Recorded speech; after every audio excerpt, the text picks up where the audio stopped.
Hai guys, kembali Hai. lagi dengan channel Ansara Online dalam segmen Pilau Talk. Talk. Segmen Pilau Talk itu adalah Segmen bicara-bicara sebelum kita berdua tidur. Oke, kali ini kita akan bahas mengenai Kenapa harus berbuat baik? kenapa harus berbuat baik. Sebelum kita ke pembahasan, jangan lupa saya minta untuk like video ini, subscribe channel ini, dan beri komentar kalian tentang keajaiban-keajaiban apa yang telah kalian alami setelah kalian melakukan perbuatan-perbuatan baik. Oke, pertanyaan diulang nih.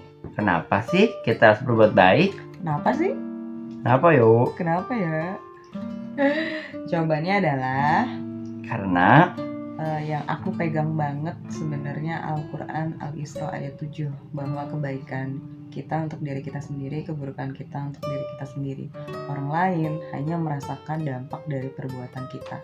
Misal aku menolong dirimu, dirimu hanya bahagia, oh happy karena udah ditolong. karena udah ditolong. Tapi sebetulnya kebahagiaan sesungguhnya itu untuk orang yang menolongnya justru gitu.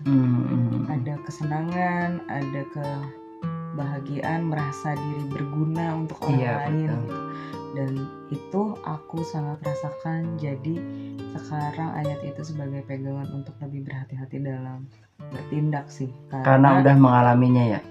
Karena udah mengalaminya. Ketika aku berbuat jahat sama orang misalnya, ya di suatu hari nanti akan merasakan itu gitu. Kalau aku baik sama orang, ya di suatu hari nanti juga aku akan dapat balasan itu. Bukan dari orang yang sama justru, tapi dari orang yang berbeda, tapi punya esensi yang sama, rasa yang sama seperti apa yang kita pernah lakukan ke orang lain. Betul. Baik itu perbuatan baik ataupun perbuatan buruk. Iya. Betul. Kan semuanya ada balasannya ya. Betul. Itu udah jelas. Udah hukum alam lah. Perbuatan baik sedikit sebiji apa tuh aku lupa. Zara aja tuh bisa dibalas sama Allah. Berkali-kali lipat bahkan gitu. Apalagi yang perbuatan besar, perbuatan baik besar, atau berbuat dosa besar, ya justru akan ada balasan yang lebih jelas lagi gitu. Yang setimpal. Kemudian yang aku rasain nih, ketika suatu hari waktu itu pernah aku lagi gak bagus moodnya, ya entah apa yang meracuniku. Dan qadarullah ada Allah menggerakkan hati aku untuk melakukan suatu perbuatan baik gitu. Setelah itu tuh happy gitu. Jadi aku punya kesimpulan, ketika kita lagi bad mood, share apapun yang kita punya, entah uang, pengetahuan, ilmu, bahkan membahagiakan orang lain hanya untuk mendengarkan dia cerita aja. Iya. Kayak ada dampak positifnya ya. Misalnya cerita dia lebih menyedihkan daripada hidup kita, di situ jadinya bersyukur. Betul. Kalau dirimu pernah ngerasain apa tentang perbuatan baik? Yang pertama, happy bener. Jadi kalau udah berbuat baik, nolong orang lah, kasar udah nolong tuh kayak enak aja, tenang, kayak tuh damai hidupnya tuh, nggak punya semua orang pasti punya masalah ya. Tapi kayaknya tuh masalahnya tuh nggak berarti bagi saya. Ngerti nggak? Ya maksudnya masalahnya nggak berarti tuh ya. Karena diberikan ketenangan, ya karena diberikan ketenangan sama Allah itu. Bahkan cara Allah menolong kita tuh bukan mencabut masalahnya ya, katanya diberi kekuatan hati. Iya gitu. Ya kita kan punya mungkin banyak problem kan dalam hidup kan, nggak mungkin enggak kan. Tapi saya sendiri ngerasa bahwa ya enggak kok, masalahnya nggak terlalu berat. Mungkin kalau untuk beberapa orang menganggapnya kasihannya kamu kayak gini, kasihannya kamu. Tapi setelah saya terisik lagi dengan mikir, enggak kok, masalah saya nggak begitu berat sehingga orang tuh harus ibaratnya kasihan gitu. Ya entah karena perbuatan baik, entah pokoknya intinya mah kita berbuat baik sehingga Allah tuh mempermudah hidup kita. Mempermudah itu salah satunya adalah dengan memberikan ketenangan kepada hati kita meskipun kita sedang punya banyak masalah. Itu aja udah bersyukur banget. Kita tenang nih. contoh kecil. Eh, Ketika kita makan, ibaratnya makan nasi sama kecap atau sama garam, kalau Allah kasih ketenangan sama kita, kita nggak ngerasa kayak, ya Allah, kenapa makan saya sama nasi, sama nasi sama garam, sama kecap, lihat orang, nggak akan ngerasa itu, bahwa pikiran positifnya muncul kayak, oh nasi sama garam itu kayak makan nasi sama telur asin, oh makan nasi sama nasi lengko, nasi sama kecap itu kayak sama aja dengan kayak makan nasi sama nasi lengko.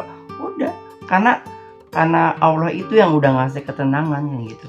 Tapi nggak semua orang bisa mengolah pikiran dan hatinya sepositif itu loh. Kan Tipsnya apa sih?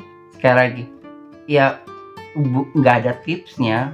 Tipsnya tuh yang selalu saya doakan sama Allah adalah, ya Allah tolong berikan ketenangan hati.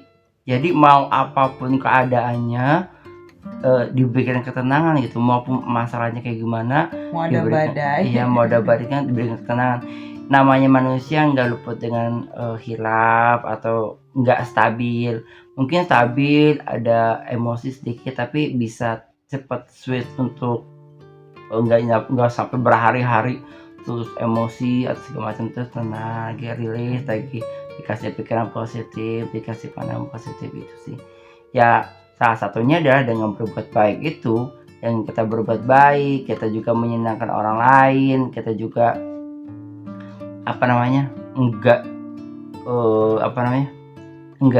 ibaratnya nggak nyakitin gitu. Ya memang sih kadang-kadang manusia kan suka hilaf ya, suka mengeluarkan kata-kata yang kadang-kadang menyinggung segala macam. Tapi saya yakin ketika kita mengeluarkan kata-kata tidak menyinggung, tidak dari hati, mungkin karena keceplosan, karena namanya juga orang kayak lagi bercanda kan segala macam, itu ya insya Allah sih nggak nyampe ke hati orangnya juga, berharap sih kayak gitu. Ya intensi berbuat baik itu. Yang aku garis bawahin dari berbuat baik adalah, atau berbuat buruk, Islam itu tidak mengenal hukum karma, tapi Islam itu mengenal tentang keadilan. Konsep keadilan di dalam Islam tuh ketika kita berbuat baik, bekerja keras untuk orang lain, menyenangkan orang lain, Allah tuh menghitung jerih payah kita. Iya. Dan Allah karena Maha Adil akan membalas itu di lain. Tapi hati-hati dengan niat berbuat baik nih, yang misalnya kita melakukan sedekah untuk menjadi kaya raya. Ya nggak salah juga menurut pandangan kita yang masih minim pengetahuan agamanya ya. Tapi bisa jadi menurut ustadz-ustadz yang berceramah, yang kita dengar, bisa jadi kalau niatnya duniawi ya hanya itu yang kita dapat. Tapi di kehidupan nanti malah nggak dapat apa-apa. Nah kita mikirnya buat dunia. Iya, saya bersedekah supaya proyek saya lancar, bisa goal berapa ratus juta, berapa puluh juta gitu. Iya, Allah pasti akan memberikan sesuai dengan yang diniatkan gitu. Kalau niatnya buat duniawi, ya kebaikan itu akan berdampak di duniawi aja, tapi nggak berdampak di akhirat. Yang bagus kan, semoga ini menjadi ladang amal dan amal jariah sampai di akhirat nanti. Ya, tapi kalau yang masih kayak gitu nggak apa-apa juga, namanya juga kan latihannya. Sebetulnya setiap perbuatan baik kan harus dilatih dulu, meskipun awalnya tuh untuk dunia, untuk hal yang sekarang kan gitu, nggak masalah. Yang penting berbuat baik aja dulu, pasti juga ada balasannya ya. Bahkan kalaupun berbuat baik itu terpaksa, nggak apa-apa. Kita juga memaksa. Kalau ada hal-hal yang harus kita lakukan sebenarnya nggak mau, ya udah nggak apa-apa deh, paksa aja. Terapinya kan membiasakan diri dengan memaksa. Contoh salah satu keajaibannya aku paksakan adalah ketika aku nggak punya uang nih, aku uangnya cuma segitu-gitunya, tapi ada saudara yang butuh segala macem, itu tuh kayak Allah mempermudah. Iya nggak begini, aduh ya ampun, uangnya cuma segini, kalau misalkan dikasihkan semua nanti kurang, tapi mereka butuh dan aku kasih, misalkan aku kasih semua nih, ya bener-bener dikasih gantinya tuh berkali-kali lipat. Dan yang anehnya tuh setiap keinginan atau setiap kebutuhan tuh ilmu bahasa Inggrisnya tuh kali-kali gane tah. Kali-kali gane ke anak baik. Ngerti ya? Bahasa Inggrisnya tuh kali-kali Kebenarannya gane. ada Iya. aja gitu ya. Mau ini, ada, mau ini ada itu. Nah, itu kan sesuatu hal yang kebaikan dari Allah yang Allah kasih ya. Kayak kita mungkin nggak dikasih uang banyak yang kaya raya gitu, yang uangnya tertimbun berjuta-juta di rekening, enggak, belum, insya Allah ke sana. Tapi ya alhamdulillahnya ketika kita ingin sesuatu, ya Allah kasih, Allah permudah. iya Allah permudah, banyak jalan, banyak cerita, hal yang akhirnya tuh kayak semesta mendukung gitu. Nah, ngobrolin semesta mendukung, yang aku baca di hukum fisika tentang the law of attraction, segala yang mirip akan saling tarik menarik. Kamu percaya nggak dengan itu? Segala yang mirip akan saling tarik menarik. Iya, karena kita akan berkumpul kepada orang yang sejenis. Sejenis itu bukan yang sesama jenis berkumpul gitu, enggak ya. Sejenis itu emosinya sejenis, sama, pemikirannya sama, keinginan, hobi, apalagi arah tujuannya sama, cara pandangnya sama, perspektifnya sama. Kita pasti akan lebih nyaman dan akan berkumpul dengan orang-orang yang sama itu. Betul. Jadi yang the law of attraction itu kan konsepnya semesta ini akan mendukung apa yang ada di pikiran kita. Kalau kita berpikir positif, semesta akan mengarahkan kita pada hal-hal positif. Kalau kita berpikir negatif, semesta akan mendukung ke hal-hal negatif. Karena sebetulnya kita tuh saling terhubung dengan semesta, dengan energi yang berasal dari pemikiran kita gitu. Iya. Jadi itulah kenapa bahwa berbuat baik itu penting. Seperti pertanyaan di awal, kenapa sih kita harus berbuat baik? Yang tadi dirimu pernah katakan bahwa ada namanya the law of attraction. Jadi pemikiran kita itu akan berpengaruh terhadap apa yang akan kita dapatkan. Jadi kalau misalnya terapi aku ya, di-share aja. Terapi aku ketika misal di jalan lagi naik motor, bannya kempes. Terus kita tuh punya dua pilihan kan.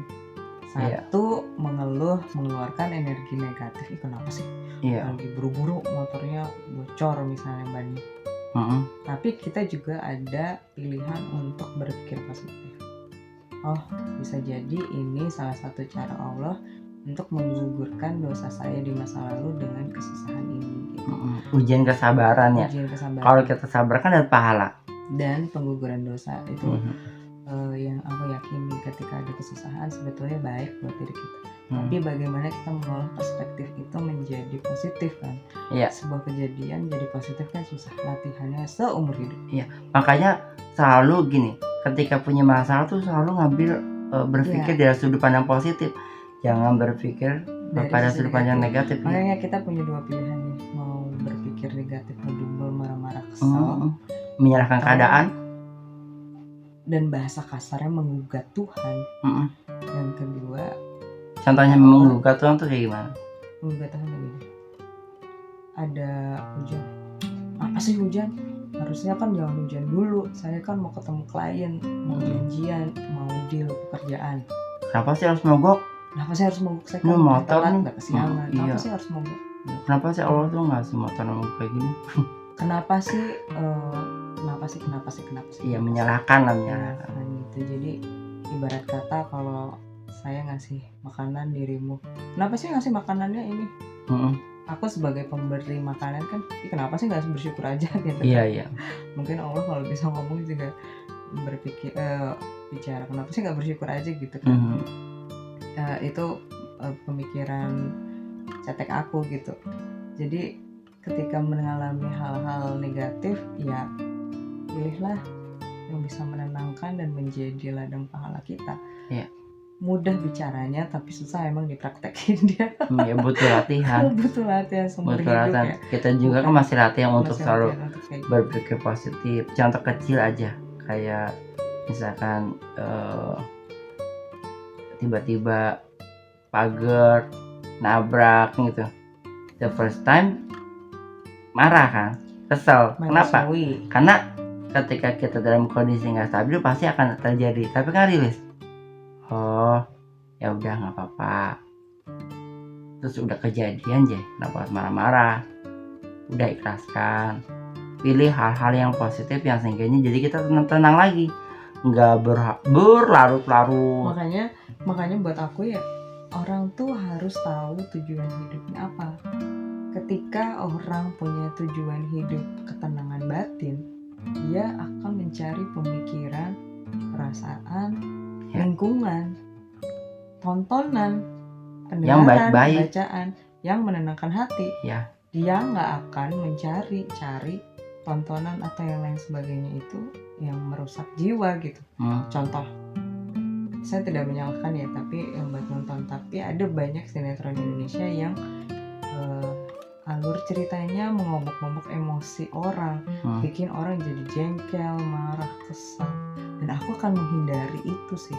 Iya, soalnya gini, secara psikologis juga yang aku dengar ketika kita melihat sebuah cerita atau tontonan yang menyakitkan atau yang menjadikan segala macam, itu ke alam bawah sadar itu akan apa namanya? Menjadi kepicu kayak memvalidasi bahwa itu ada sesuatu yang benar atau sesuatu yang bakal kita alami. Jadi itu ada tuh. Nah, itu hati-hati. Iya, artinya kan kalau kita punya goals ketenangan batin, kita akan memilih hal-hal baik untuk masa depan kita, bukan kita memilih memilih hal-hal sudut pandang atau pemikiran hal yang positif supaya hatinya tenang, ya nggak sih? Iya. Contoh yang tadi masalah mogok, kalau kita berpikir bahwa ini penggugur dosa, kan kita jadi tenang. Betul.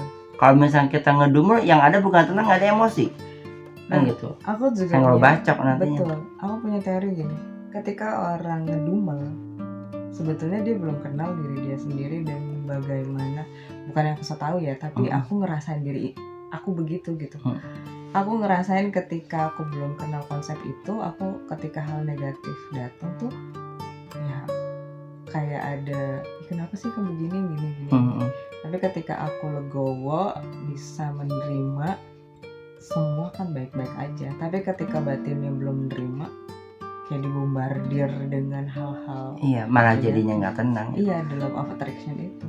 Makanya berbuat baik itu penting buat diri kita sendiri, masa kini dan masa depan. Terus berbuat baik juga ada di dalam Al-Quran ya.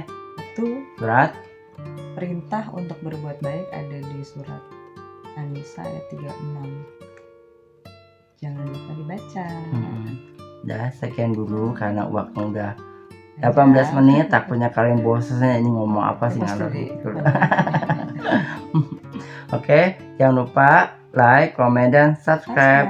Tonton video kami di video selanjutnya dalam segmen Pillow Talk.